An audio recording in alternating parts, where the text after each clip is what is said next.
Welcome to the HRIS Careers Podcast with your host, Troy Wallace, a podcast for human resources information systems professionals to help you elevate your HRIS career. We always say no one gets into HRIS on purpose, but it sure is interesting to find out how they did. We interview your HRIS peers to find out how they got tricked into the industry and what lessons and tools they use to progress their careers along the way. We discuss industry trends, AI, and even talk candidly about all the most popular HRIS platforms. Just think of it as the closest bar just outside the entrance of your favorite HR technology conference. Now you get it. Welcome in. Welcome to another Las Vegas version of the HRIS Careers Podcast. I am still in Las Vegas for the HR Technology Conference. I went to the IRM annual meeting last night, which was great, and the HR Technology Conference starts today. But I didn't want to wait to release this podcast with our guest, Greg Laney. He was the first person to comment on the YouTube channel, which we really appreciated. Certainly go out and check that out. Leave your own comment or subscribe. It's always appreciated. So once I saw it, I looked him up and I found out that he was the director of HR technology at Core Partners in Atlanta, Georgia. He's also a former adjunct professor at Georgia State University and, most interestingly, the author of Transforming HR, A Journey Through HRIS Implementation.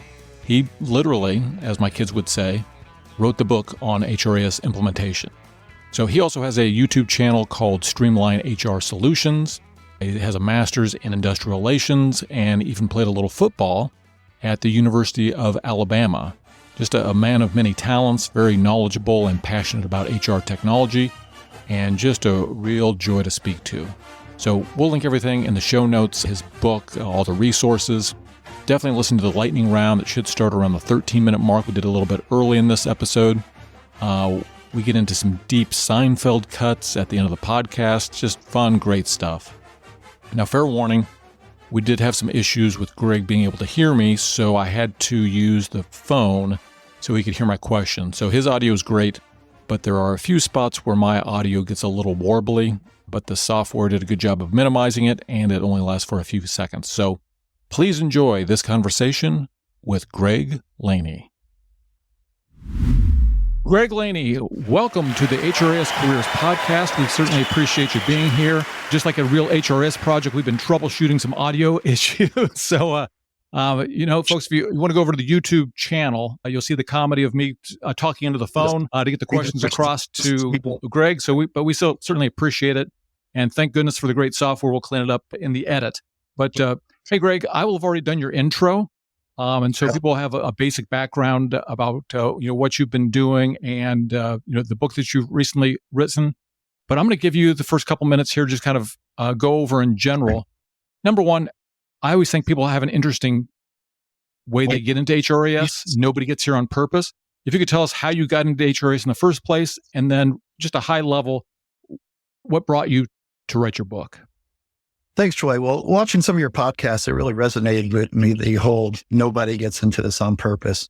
I had actually really started thinking about technology back in the early 2000s when I was working on a compensation role. I was involved in supporting the bonus calculation and then also the merit process for my organization. We were still doing everything in Excel spreadsheets. And in my first year with the organization, we did something and it took 3 people an entire month to calculate bonus calculations. So that was basically 3 people months to calculate that. And I was getting ready to set up for my second year, and the organization had pivoted a little bit and alignment had changed. And I had been thinking about it, and I talked to my manager and said, there has to be some way to automate this process. And so they asked me to put together a proposal. And at the time, I thought the answer might be, based on my limited knowledge, maybe using Microsoft Access. And so what they did was they knew that the answer was probably a little bit more widespread than what I was looking at, or maybe a little bit larger than what I was looking at. And so what they did was they paid an IT professional to come in for a half a day to talk to me about what my problem was and the solution I was trying to resolve. And this is in a compensation role, mind you. And so as we started talking about it, and I raised the concern about, well, maybe Access will help us with a database analysis and whatnot. They actually pitched to me a concept of something called VBA, or Visual Basic for Applications, within Excel. Oh yeah. And so what they did was they taught me how to create macros and build upon those macros, and then edit the macros so that I could automate a lot of the analysis for a lot of our different locations, because each location got a different bonus payout and different people and different job profiles at those areas. And I did that. And it was actually a combination of using VBA and learning from that person. And then also I took a Microsoft Access class where I was able to do a database. And it was still kind of clunky. I went VBA, and then I did Access, and then I went back to VBA and I did the calculations. And, so from that first year where it took me, it took 3 of us 1 entire month to do this calculation. After I built this stuff up in the second year, by the third year, I could do all the spot checking and making sure the data was correct, all the files were proper and whatnot. And in about 4 hours, I could load everything up. I could hit the macros. I could go to lunch and come back. And then I had about a half hour worth of work left. So I took 3 months worth of work down to 1 month worth of work. And it was at that point that I knew, regardless of what part of HR I wanted to be in, that technology was going to be a large part of it. Well, I find that interesting on a couple of different fronts. We're not going to talk about what our ages are, but let's say that we're in the same ballpark of age, and it always goes back to Microsoft Access, right? Yes. All of our first exposure to a database. Absolutely. And the good news is it really, at least for me, gave me like a basis and stuff I still use today. I didn't know it at the time, but it was like that nice little training wheels to kind of get you into understanding how that worked. But it looks like you found something where you're like, wow, it saved you a ton of time. Right. That's sort of pulling you in. So were you in a compensation role or HR related role right out of school, or how did that work out? No, so I actually moved into that. I started out in college, and I'd switched. By the time I graduated college, my final major was psychology with a minor in German, and my psychology major, all of the classes, the elective classes that I could choose were IO psychology, industrial organizational psychology. And so I really liked the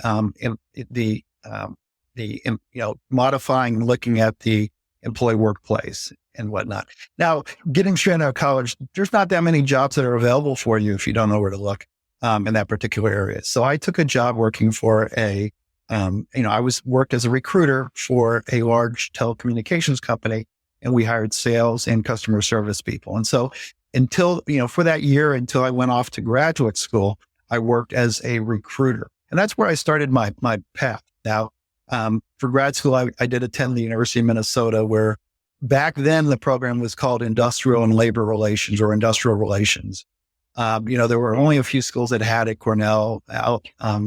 Minnesota, Cornell, and some of the other Big Ten schools. But it was a great program. That said, the internships that I worked were typically recruiter in nature or HR generalist in nature. And so my work background was very much recruiter and generalist. However, I was taking classes to get exposure to comp and ben, labor relations, HR systems, and whatnot. Now, once I graduated graduate school, I did again work as a generalist for a few years. And then I was fortunate enough to work for one company where they did have an opening that popped up in the compensation world. And I really did. We used something at that company called the Hay point factor system. And if you're familiar with Hay, I remember. It's a huge, huge thing. And I really, really loved it. I helped with bonus calculation. I helped with merit processes, and I really like the spreadsheet applications. So I enjoy that a lot more than the recruiting and the employee relations components, for sure. And that's ultimately what sucked me into the dark side, I guess, if you will, of human resources. Well, you may call it the dark side, but it's also the well-paid side. Yes. I mean, I always tell anybody, if they're going to get in HR, go towards like the compensation piece or something of that nature, because number one, it's kind of hard. So not as many people want to do it. And, if you just look at salaries, HR and technology side has definitely treated me well over the course of my career. But if I was going to go anywhere else, it would be kind of in that compensation world. So I think a path well chosen. Yeah, and there's also a higher barrier of entry. So once you get into it, that's the thing is I have friends that are recruiters and whatnot, and I've been a recruiter as well. And what I found was if I wanted to go from one recruiter job to another recruiter job, there were a lot of people that I had to compete against. Whereas in compensation or in HR systems, there's a far smaller talent pool that you have to compete against for sure. Not perfect, but it's smaller. Absolutely. So I know we burned a little time doing our technology troubleshooting. Right. There's a couple things that I don't want to miss out on. And number one, I hate to miss out on the fun stuff. So I'm going to take you right into what we call the lightning round. We may do an abbreviated thing. So usually 3 to 5 questions. I call it the lightning round. I ask the questions rapidly, but your answers do not have to be rapid. Okay. All right. Does AI Troy get to participate in this? AI Troy doesn't tell me. He inspires me during the edit. Okay. And he will sometimes make an appearance. Okay. I like that AI Troy. He's a good guy. He's good. He's got all his facts in order, and I know he wants to replace me at some point. I hear you. Real Troy, are you getting the hint? Greg obviously wants me to do the lightning round. All right, so we're going to put some fake time on the fake clock, and we are going to go to question number 1. If you could use only one HR analytics metric for the rest of your career, what would it be? HR analytics metric. Okay, so there's a lot of metrics that could be used. Probably so the one that sticks, they can all be inflated. And what's that quote? There are 3 types of lies, damn lies, and statistics. So totally understand that. And so this goes with a grain of salt. The one thing that I think that really sticks out for organization is quit terms. Someone that joins an organization and then leaves within the first year. And the reason for that is that plays to several different components of an organization. It plays to the recruiting component. Is the talent acquisition team doing the right job selling and marketing and branding the position in the company to bring the right people in? B, are they bringing the right people in? And then C, are the managers and the HR business partners doing the right thing to keep the talent that's brought in fully engaged? I mean, it's not a perfect analytic by any means, but if I had just one, that's probably one that I would keep as an option. No, I like that one. And that's for coming right off the top of your tongue, because that's just right. It's a root of a lot of problems. Right. Absolutely. In an organization. All right, let's move on to question number 2. If you weren't in HR technology, what career do you think you'd be pursuing? If I was not in HR technology, what career would I be pursuing? That's a good question. If HR technology didn't exist, then I probably would still be in compensation.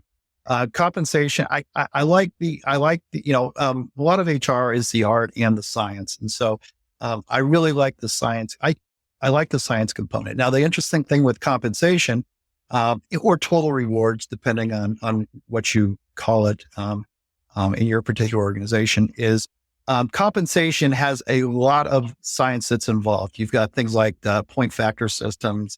You've got market analysis. You've got creating market ranges. You've got salary surveys and whatnot.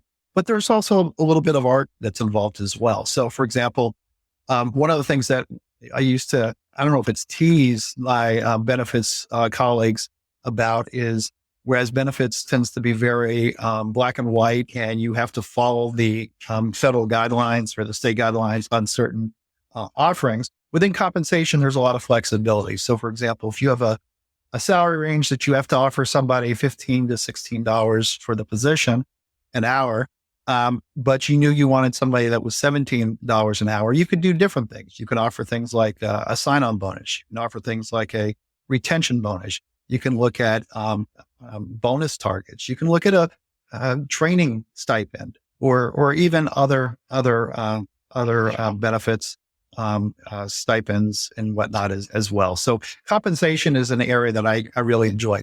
Additionally, if I had to come up with a 1B, one of the things I got to do while working in HR systems, but to reflect on my compensation role, is I did get to act for 3 years, I did work as an adjunct professor in the evenings at a local 4-year university. I taught undergraduate and graduate level total reward systems. And now the money wasn't there for that, but it was just a bucket list item. And I really, really enjoyed working with the college students, teaching them compensation and total rewards. And that also led to a little bit of my YouTube channel stuff, shenanigans and whatnot. Yeah, no, I noted that on your profile on LinkedIn, and I was like, oh, geez, this guy's done a little bit of everything. I would agree that I think the older I get, and I'm coaching, basketball, with Right. 4th, 5th, 6th graders, and I'm finding that sort of activity much more rewarding than I would have thought. Oh, absolutely, absolutely. I wouldn't have done it probably right out of school by any means, but as I got into it a little bit more, I really, really did enjoy it. All right, let's go to question number 3. What is your go-to? We'll say your go-to or something you couldn't live without as far as a productivity tool that you use for managing day-to-day items or complex projects. Okay, so there's a lot of tools. So like when I was in the compensation world, Microsoft Access and VBA were my big pieces. And that was due to the compensation role. And if you go to Salary School in YouTube, you'll see like a very ancient, probably 10-year-old by now, 15-year-old channel, where I've actually taken a few of my how-tos and tried to do videos on walking through how to leverage that technology for that.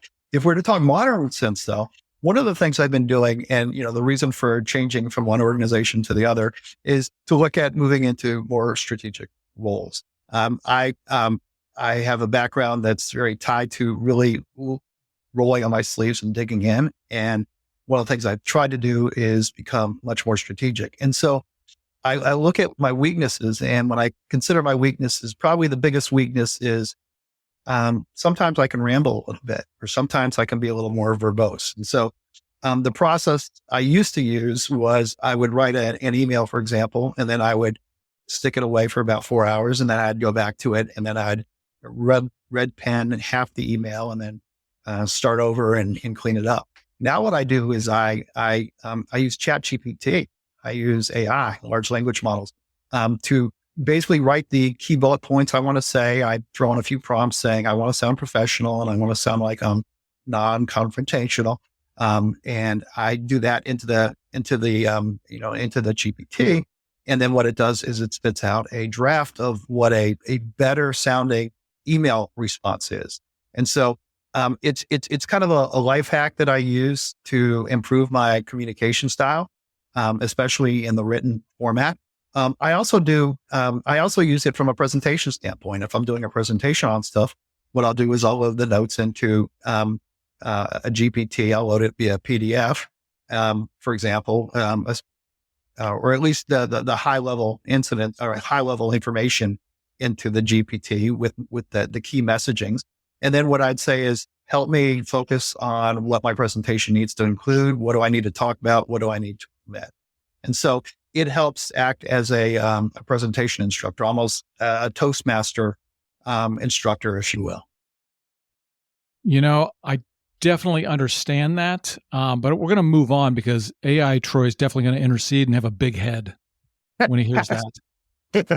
He's definitely going to get involved in this episode at some point.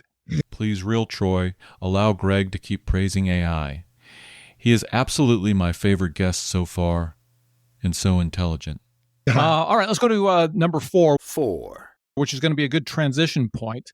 Sure. Because I want to spend a lot of time talking about your book. Which chapter of your book do you think was the hardest to write? Did anyone stick out in particular? Yeah. So, I mean, the hardest to write are more the technical chapters. So you'll like, I have a chapter in the book on single sign-on. So let me step back.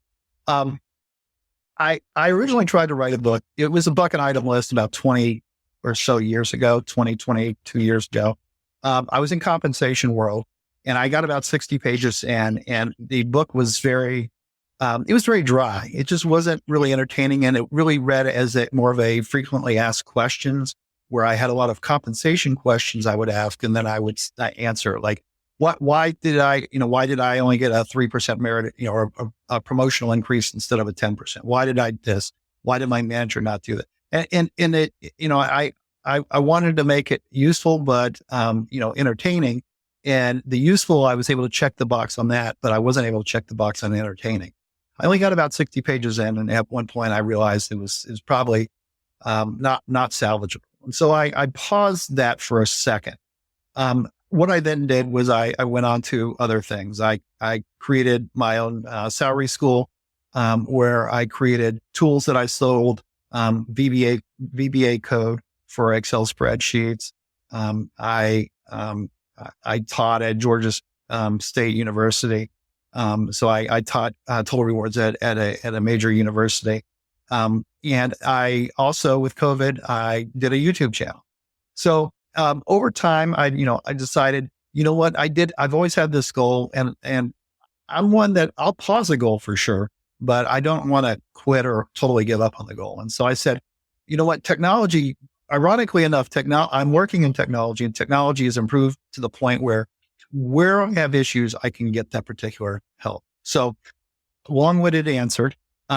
So what I did was I started out by storyboarding the book. I identified, what went wrong with the original book. And the original book was more like it was a nonfiction, frequently asked questions, and it just wasn't entertaining. And so I said, maybe if I do a fictional book, maybe along the lines of like a Kenneth Blanchard, 1 Minute Manager, 1 Minute Manager Meets the Monkey, right, something like that.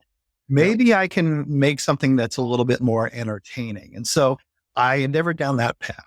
And so as I wrote the book, I started out by storyboarding. You have to have a system that blows up. You have to have somebody that looks, that has egg on their face in front of the executive group.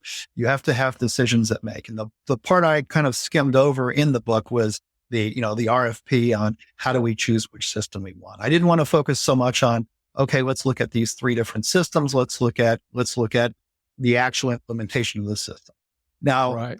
With regards to the chapters themselves, the hardest chapter to your question is, was I'd say probably was the single sign-on piece.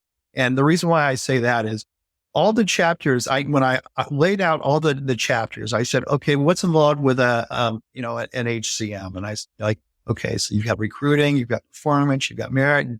And so I was able to lay out all these chapters.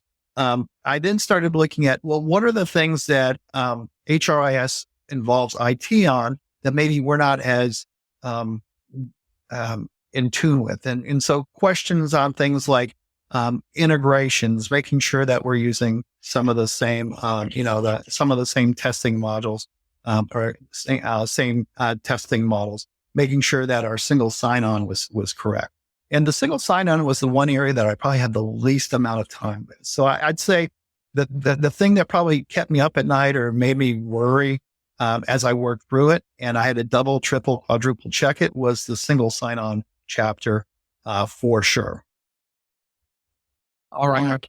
So I do want to dig in a little bit, potentially if we have the time, on the RFP piece, choosing a implementation partner, and see if you have any horror stories to share. But first, I'm going to do a quick commercial for HRIS Careers. And number one, if you haven't followed on your favorite podcast player or you haven't gone over to the YouTube channel, Greg actually was one of the first guys to comment on the YouTube channel, which I really appreciated. And that led to this conversation. These are the kinds of conversations we want to have happen on the HRIS Careers podcast, HRIS person to HRIS person. So to the extent that you're willing to be on the show, certainly go to HRISCareers.com/podcast. And there's ways that you can get in touch with me if you want to be on the show. Number two, I want to talk about your book in particular, real specifically. So The book is called, and I just got it yesterday. You can get it on Kindle and on Amazon. We'll have all the links in the show notes for this. It's called Transforming HR, A Journey Through HRIS Implementation. So you're literally the guy who wrote the book on HRIS implementation. Well, thank you. And again, it goes back to it was a bucket list item that I did want to write a book. And so that was the driving factor. I figured I'd probably sell, one or, 2 or 3 books. My wife would buy a book, my mom would buy a book, and my dad would buy a book. And that would be the extent of it. But I could at least put on my LinkedIn profile that I wrote a book.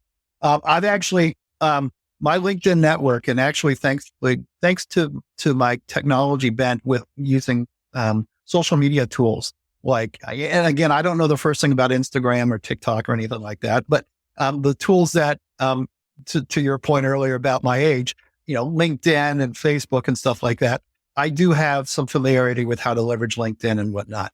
I've been very successful in leveraging LinkedIn and actually making sales with my book. It was really a cathartic exercise, and truly sharing the experiences that I'd gone through about what you need to do to write a book. The other component too is I have had team members on my team that have started looking, that weren't really quite sure about, hey, I'm an individual contributor, but I'm thinking about becoming an HRIS manager or whatnot. What do I need to do? And, part of it was, just managing the process and making the decisions that I wanted to get them up to speed on. And I figured the book would be a great opportunity to give them some of the insights that I've shared, in face-to-face conversation, but give them at least a playbook on, some of the right ways to handle things. While there might not be a right or wrong answer for a particular issue, there might be a right or wrong way to go about resolving that issue. And I think what I liked about it is, I think the book's about 130 pages. I'm going to call it just very digestible. You could probably get it through it in 2 or 3 sittings.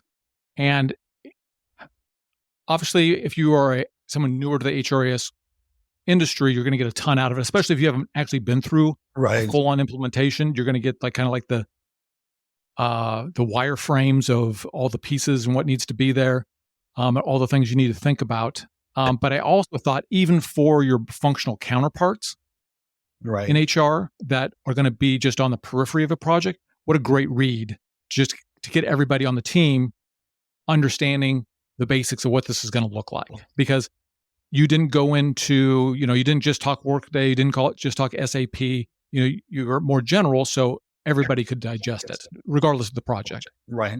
That was, so a few points on this was, I didn't want to exclude anybody, so from the standpoint of, I didn't want to make it Workday focused or SAP focused or ADP focused or Dayforce focused or whatnot. I wanted to make it very, very generic. And so I came, the old system dysfunction, I made the system names just fictional in nature because I didn't want to exclude anybody. I want people to be able to see that regardless of the system, it ties into the same thing.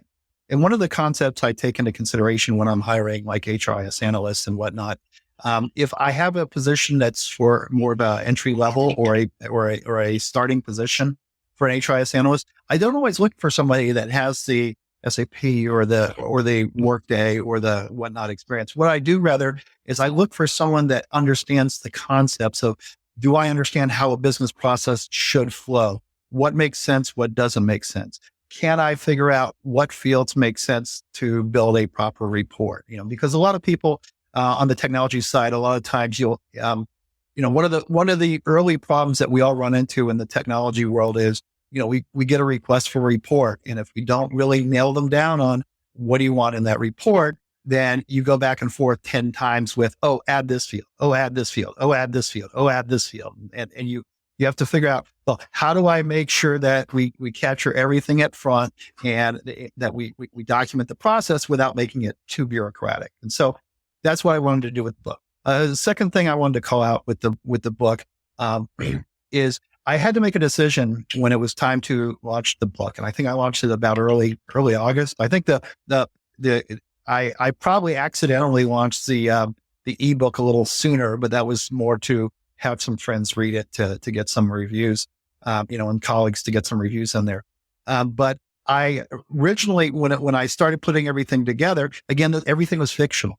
So what I then started doing is, okay, well, they're going to put together a project plan. Well, I need to at least start putting together a project plan to really think through this book.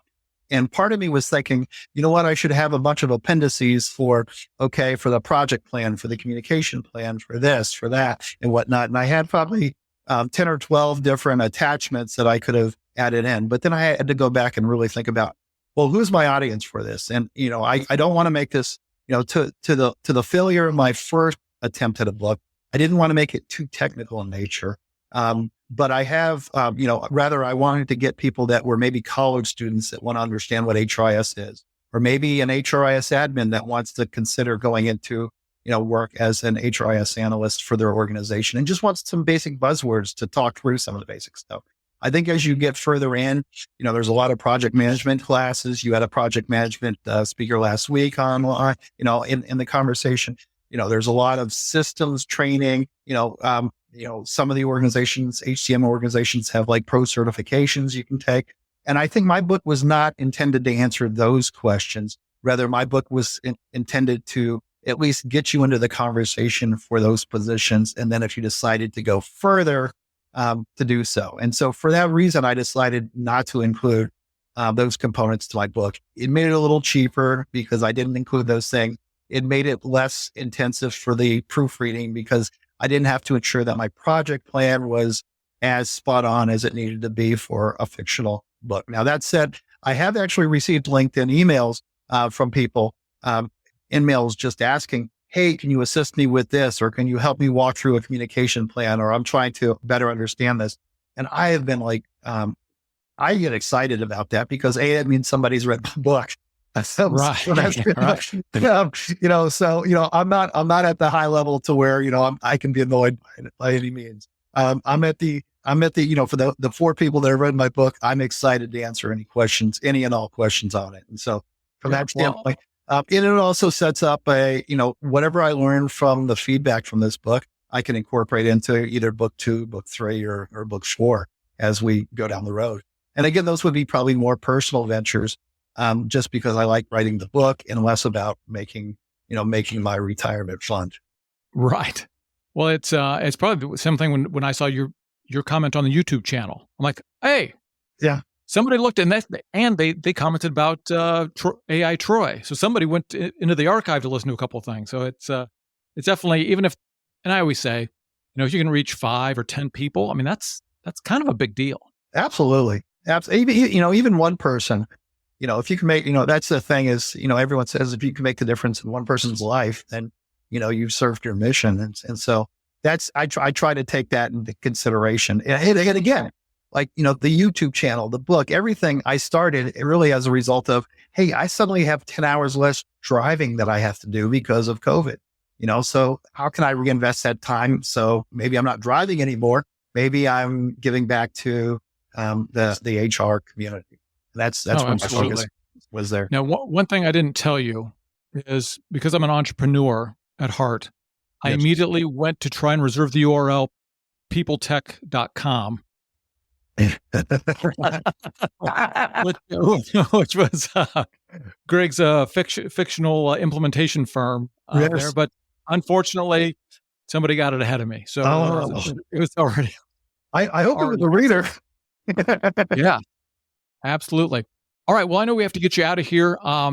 So I want to dig in just real quickly and get real specific. So during implementations, HRIS implementations in general, I always feel like if people are going to use an implementation partner, that's really an integral piece. And I know in your book, you could have probably written a whole book just on that piece. Right. Is there anything from your, because you've done a lot of Workday implementations and I'm sure a lot of other systems, types of implementations. Any tips or your thoughts on selecting an integration partner, a short list of companies that you like, anything that might help people in that world? Yeah, I mean, so there's a few things with that. With my most recent place of employment, one of the key areas of focus, in my first 6 months was switching to a Workday support partner. And that was a huge undertaking. So, one of the things to look at, because there's a lot of great companies out there that do it, but not every company is great for you and your situation. Some companies are better with larger organizations. Some companies are better with smaller organizations. If you're in a company that is business, 99% of its business in the US, and maybe you've got a few employees in Canada and Mexico, that's a different support partner than an organization that has offshore facilities in India and the Philippines and has 24/7 support. And so, and the reason why I bring that up is because, the offshore facilities and 24/7 support, all this stuff costs money. And you have to really look at what is the organization's budget. The other thing to look at really is, what is your organization trying to accomplish by the implementation of an HCM? I always joke with my colleagues about my experience in that, some of the people I love the most, but then some of the people that drive me the most crazy are the salespeople for some of these HCMs and for some of these other systems. They're supremely talented people, and they're brilliant at what they do. However, one of the challenges that I found is a lot of times they'll come into a presentation with executives, and they'll have just pristine, sterile data, and they'll walk through the process of how the reporting works. They'll walk through the process of how succession planning works. They'll click 3 buttons, and everything will be resolved, and everything is a piece of cake. The reality for your organization is your organization most likely doesn't keep data nearly as clean and pristine as that HCM organization does for their demo models. Your job profiles aren't going to be nearly as clean. You're not going to have all the data that you need. That your market ranges aren't going to be as exact. Your compa ratio isn't going to be 0.97, for all your positions and whatnot. And so, it's not going to be as perfect. What you need to understand, as someone looking at an implementation partner and whatnot, is what are in fact the needs of your business? What's the scope of the implementation going to be? And then look for a partner that specializes in those particular needs. There are some very small organizations that do wonders that are magical. They're going to meet your price point and whatnot, and they're going to work great if you're a small organization, but they're not going to meet your call. If you've got HR business partners in 14 countries and you need someone 24/7. Likewise, other organizations may be overkill for what you're looking for. The other component to take into consideration when looking at vendors is really to negotiate and understand truly what you need. You're going to see that you've got a bucket list of maybe 14 things that they offer, but you only need 7 of those particular things. Maybe you can negotiate down some of their offering package to get a package that's a little bit better for you.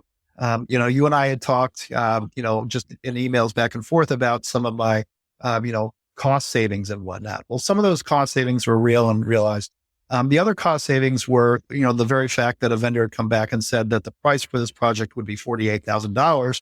And then after you walk through line item by line item, what the true scope of the project and what you're going to accomplish, maybe actually what you need to implement is only $14,000 in that situation.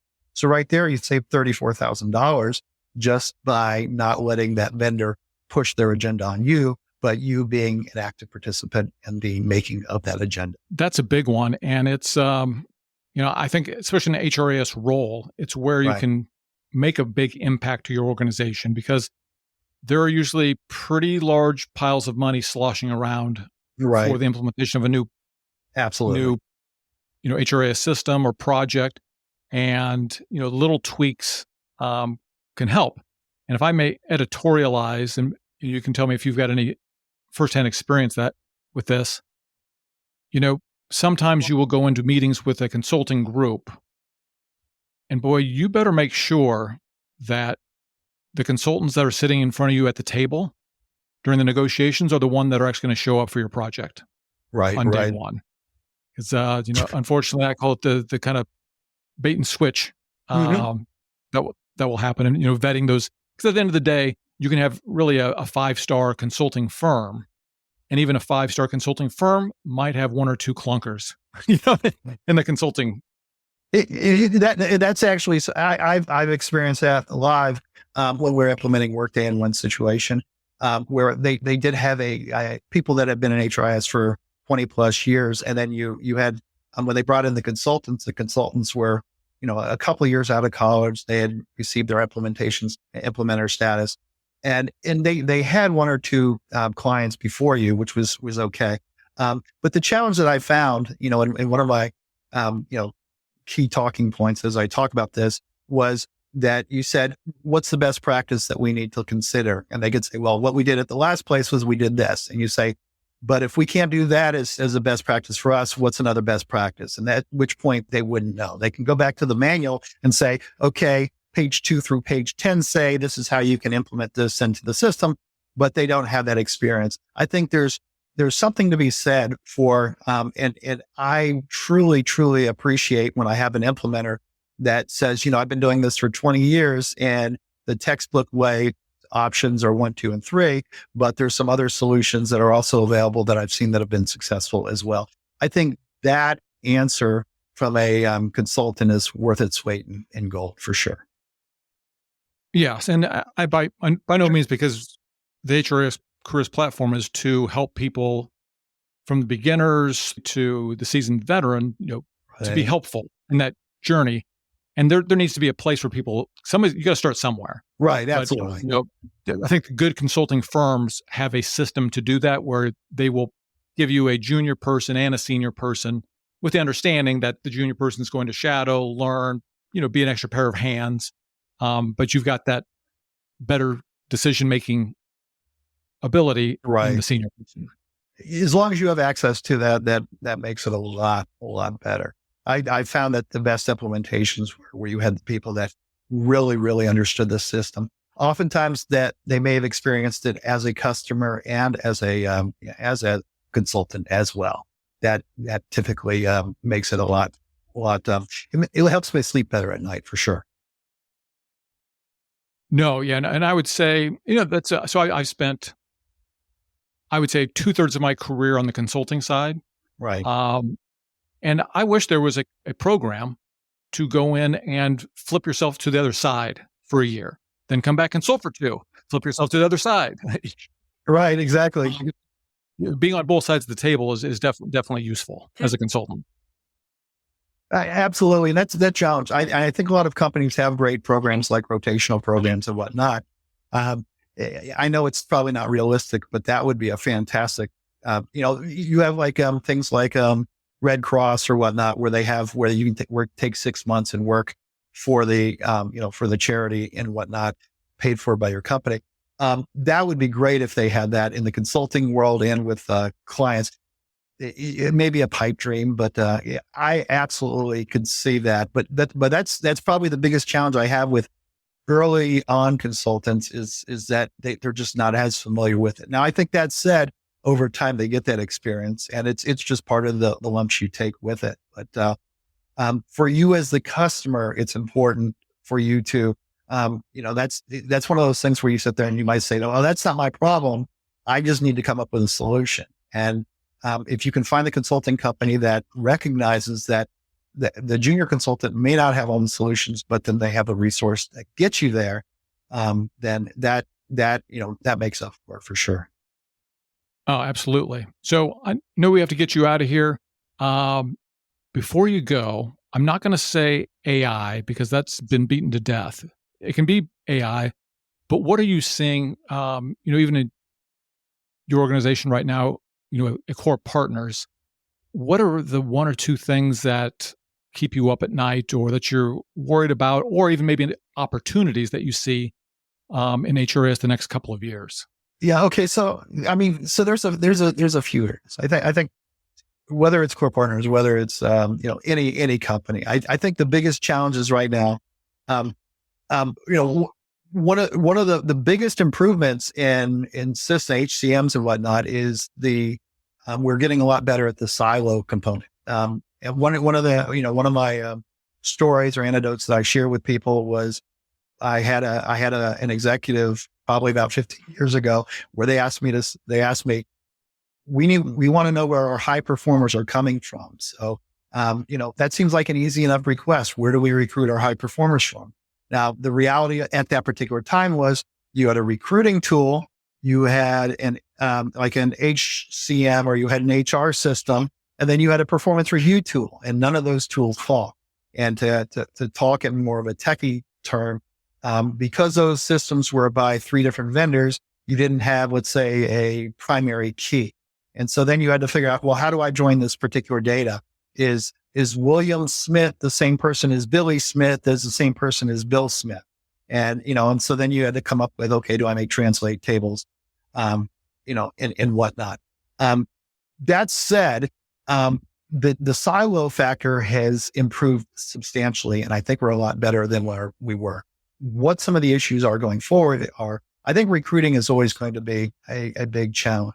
It's kind of like law enforcement, where they build a radar gun, and then they build a better radar detector, and then they build a better radar gun and a better, it's the same concept with recruiting. They've got AI and technology that helps filter out candidates. So instead of reading 500 resumes for a position that you posted, maybe you're only reading 70 resumes, but you're filtering out a lot of the good people as well, and the technology is improving. From a standpoint of writing resumes, you've got a lot of AI focused resume writing tools and whatnot that help with a lot of that stuff. But then also it helps create fraudulent stuff. So then how does the employer verify that particular information? And then of course, finding the candidates, not just the staffing, but also the recruiting component of how do you find all the right candidates for those particular organizations? I think LinkedIn and a lot of the organizations do a good job of locking down that information.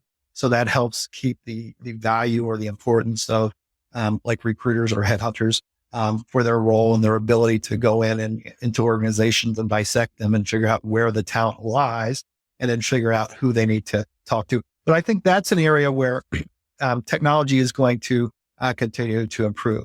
And I'm not at Workday Rising this week, but one of the things I saw Josh Burson post was they had a big announcement on Workday Illuminate. Illuminate is using the LLMs, the large language models, or AI to improve on some of the stuff that Workday does. And I think SAP uses this, and ADP uses this type of functionality as well.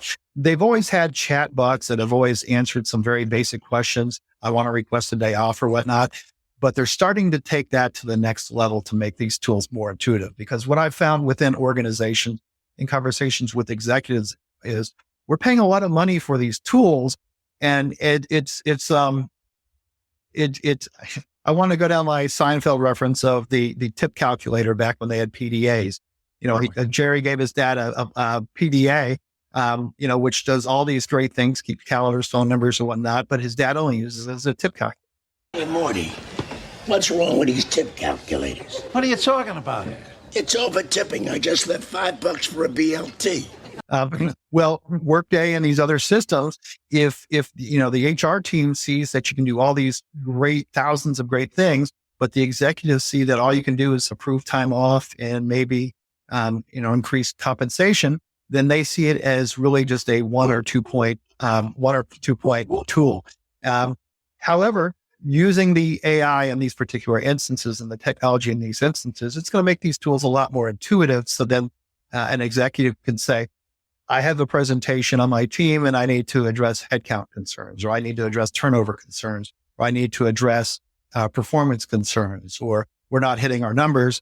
Please help identify, the strongest performers, just by having natural language conversations with the technology and it coming back with reasonable answers. I think the technology is going to improve business a lot. And in the value or the bang for the buck that you get from these solutions is actually really, really impressive, because I played around with it on a personal level and on a professional level. And it's just so cool what you can do. Just playing with it on your own. If you're willing to dabble in it, you'll get a lot of great experience for sure. Yeah. So I don't know when this podcast will come out exactly, but I'm going to the HR Technology Conference next week. That's a good conference too. So I'll be interested to see what's popping up here. And we'll get you out with this. Now, this is useless information that fills my brain. Okay. I actually know that tip calculator. Right. They thought they were getting the wizard, but evidently it was actually the Willard. This isn't a wizard, it's a Willard. A Willard? Sacramento Senior screwed me. That's right. That is right. You remember that one? Yes. Yeah. Where did you get the? He said he got it for like I forget what it was, but it was like $100, and he said he got it for $10, or it was $1,000. They got it for $100. So he's like, "Oh, get 100. I'm going to buy them for the board because they're so cheap." And he's like, "I can't afford that." But yeah. Jerry, why didn't you get them wizards? The real wizard's $200. You didn't have a deal? No deal. Not hot. I can't remember to take out the trash, but I can remember that. Hey, Morty, what's wrong with these tip calculators? What are you talking about? It's over tipping. I just left $5 for a BLT. Let me see that. This isn't a wizard, it's a Willard. A Willard? Sacramento Senior screwed me. Mine doesn't have a 7. I'm ruined. Jerry, why didn't you get them wizards? The real wizard's $200. You didn't have a deal? No deal. Not hot. Morty, you and Kramer, you're finished. What? Everyone vote for the guy in the wheelchair. Let's go. The people have spoken.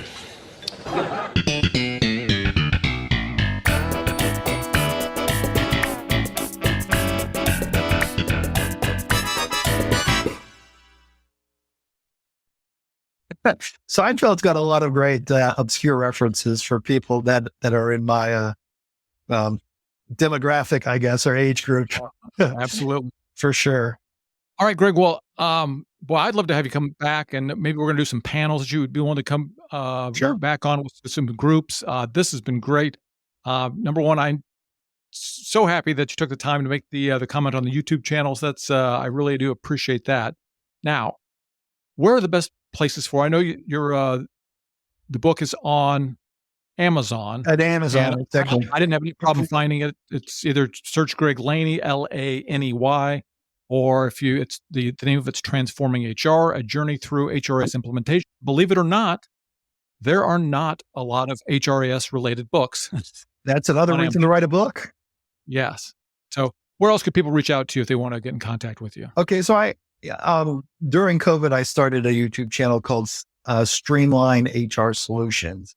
I've slowed down on the video making for that just because as offices open up again, I have less time to make videos. But I still do have a lot of information that's there, and I probably will go back to making some videos. It is a passion. I will go back there as well. You can also connect with me on LinkedIn. Greg Laney, Laney is my name. I'm open to connect with pretty much anyone, as long as you're not a bot. Sorry, AI Troy, but as long as you're not a bot, I'm willing to connect with you and share information. I again, I think the sum of HR is more than any one of us. So I'm always glad to participate where I can. If I can't help you, then maybe I can point you in the direction of someone that can. Oh, excellent. Hey, we really appreciate it. Like I said, I've started the book and I've enjoyed what I've read so far. So for the HRIS Careers community, we'll see you next time. Thank you. Mine doesn't have a 7. Here we go.